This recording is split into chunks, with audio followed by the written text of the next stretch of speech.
capable of doing that too. Let's just say that I want to create some sort of like diptych for a blog post, for social media, or a triptych. A diptych are 2 photos next to each other, a triptych 3 photos. Maybe I want to add a quadric. I don't even know if that's technically a word, but it makes me sound really smart. Let's just technically try a couple things here. Why don't we pull, let's see. Let's go, so we're going to click on freestyle, and then I'm going to select, this is probably great. So what it's doing is like, do I like what's going on here? I don't know, let's try this one. Oh, let me redesign here. Or redesign here. Okay, how easy, boom. Let's go back to batch, right? So let's just say I don't want to create any sort of collages. Let's just say that I want to watermark all of these images, all 41 images. Hang on one sec. What I'm going to do is I'm going to simply say stomp it. Look it down here. Go on, girl, get your blog stomp on. 41 images stomped to your folder. Now I have a folder on my desktop called stomped. All 41 images in here. Watermark, watermark, watermark, watermark, watermark. Can we get an amen? That's right. Amen. Mount Zion. Okay, so what I do is I get all of my images that I think will go on the blog post, that I think will go on social media.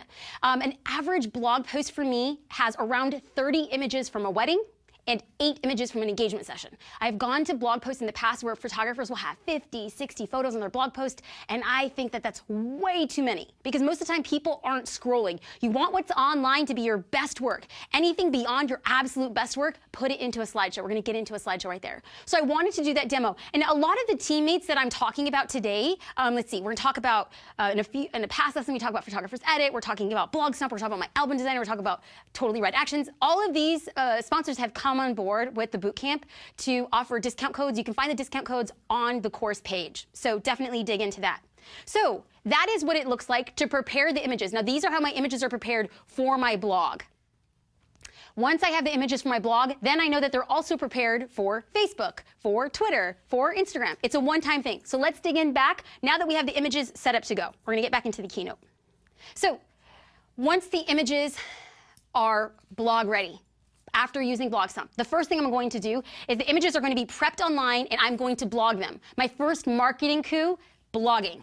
And we've talked about in a previous lesson why I personalize each blog post. If you have not seen that lesson, please go back and review it because I can't get into the reasonings why I personalize every post, but just trust me, and when I say that it works, is draw someone in. You are a photographer, but you are also a curator. You have to sell people why these photos are important. At least I believe it. I'm speaking very like directly, but it's all or nothing with me. I want you guys to like, I know your poor thing, she's like, what did I get myself into? It's all or nothing. It's very pleasant. Okay. It was aptly described as a wedding for friends and family from far and farther to gather in Sonoma for what promised to be a day filled with love, laughter, and contentment. But it was filled with so much more simply because a boy fell in love with a girl whose soul lights the world on fire. Samantha can walk into any room and make someone feel like they're the most special person she could spend her time with. And no one knows this better than Taylor, the man who acts like the match to Samantha's flame. For as much as the couple ignites love around them, people can't help but be attracted to their light. They emit a positive, joyful energy and invite others into their love as if they had been there, just waiting for the right moment for their paths to intersect. This was apparent when they said I do in front of 125 of their closest friends and family at Chateau St. Jean in Sonoma. I go into a little bit more about explaining about the Not Dream Wedding. And then at the end of every single blog post, when I blog about a wedding, I write a personal note to the client. Photographers often wonder or ask why I blog. And to be honest, I'm going to be very forthcoming. I don't blog for the industry, and I don't blog for photographers. I blog for my clients. And I blog for their friends, and I blog for their family, so that when they read this, they understand that I hope I was not commissioned as any other creative member of their team. I was commissioned for my voice, and because I was there with them and present. Sam and Taylor, I don't have all the right words to say, but what I came up with this is thank you.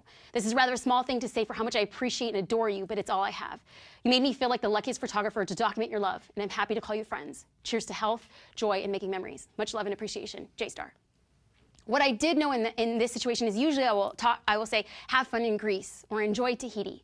But they had one honeymoon to Tahiti, but because of Samantha's mom, they had decided to postpone. So I made no mention of the honeymoon during this time. That's why I think that making these small little notations, people ask if I write notes on the wedding day. No, I'm fully present on the wedding day, but if you have a lot of stuff on your mind, that's okay. Step away from guests, step inside, go to the bathroom, and write notes on your phone so that at a later point in time, if you have to revisit it to write the blog post, you can review what you wrote about the day. So now what we're going to do is I'm going to highlight a few things that I do strategically. So yes, the first part of the blog post is for the client, is for their friends and family. But let's talk about how we can leverage the rest of the blog post to really help us from a business perspective. Now, I try to write verbiage in between each photo. And I'm doing this strategically because it's important to personalize, absolutely, the blog post. One, it makes the clients feel special, and it makes them feel like you're paying attention. But two, it gives Google more of a way for my images to come up in an organic search. How? Google reads text. This is going to be super important. So, the vineyard at Chateau St. Jean was lush and green, too perfect. Lincoln to Chateau St. Jean. The wedding reception was at Chateau St. Jean in Sonoma, one of the prettiest wineries in Sonoma and the best makers of wine. I may or may not have nominated myself as the official taste tester. Obs.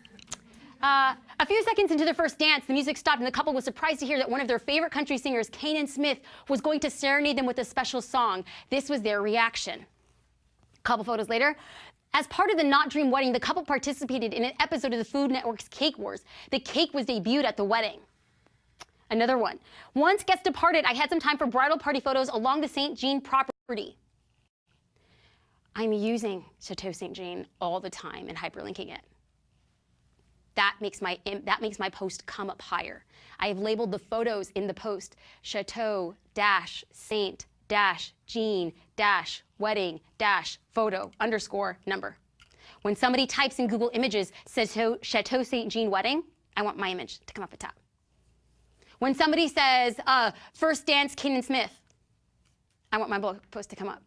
I'm thinking about what people can search for. Winery wedding Sonoma. How many times did I mention wedding? How many times did I mention Sonoma? How many times did I mention winery? There was other things like for the florals. I described what the florals were: peonies, chartreuse, pops of colors, vineyard. I'm typing out searchable items. This is all done strategically. So once I need to smile more. I've just decided that everyone is just like, and I'm just like, I think I'm the scary force right now. Let's make this pleasant. Let's make this pleasant. Okay.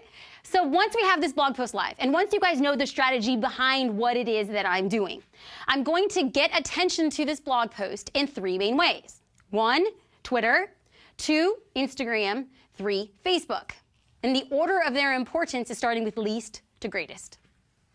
Essentially, I'm maximizing my ways to get reach. Now, I understand that some people like Twitter. Other people hate it. Some people are on Facebook. Some people can't stand it. So what I'm trying to do is I'm going to pick and choose what marketing vehicles play to my strengths, and then I'm going to tap all of them, hopefully finding one outlet that connects with different people. Even you yourself as a business owner, and then you yourself as just you have a personal preference, like, over business, this one works. But for personal, I just love this one, right? So now what I'm trying to do is tap into 4 different wells: my blog, Twitter, Instagram, Facebook. Those have been by far the most effective in regards to getting more business. So what I'm going to move into is I'm going to reveal my blog efforts, the results from blogging. This just happened a day ago. So blog marketing efforts, well, in less than 12 hours, the blog was viewed 11,500 times. 7,000 of those were unique blog views. There were 35 comments, and there were 30 likes on that post. I'm aggregating these stats yesterday to bring them here today. This number will be greater in a week. And when the Not Dream Wedding happens again in the future, and people are Googling the Not Dream Wedding, I will have some sort of activity then too. Cool. Again, smile. Here we go. Now what I want to do is I want to talk about Twitter. Remember, because we started off, what I'm going to do is I'm going to talk about the 4 mechanisms in which I employ, and then I'm going to show you the results of each of them. So now you're going to call me to the carpet, and I'm going to show you that I'm not talking trash. At least I hope I'm not.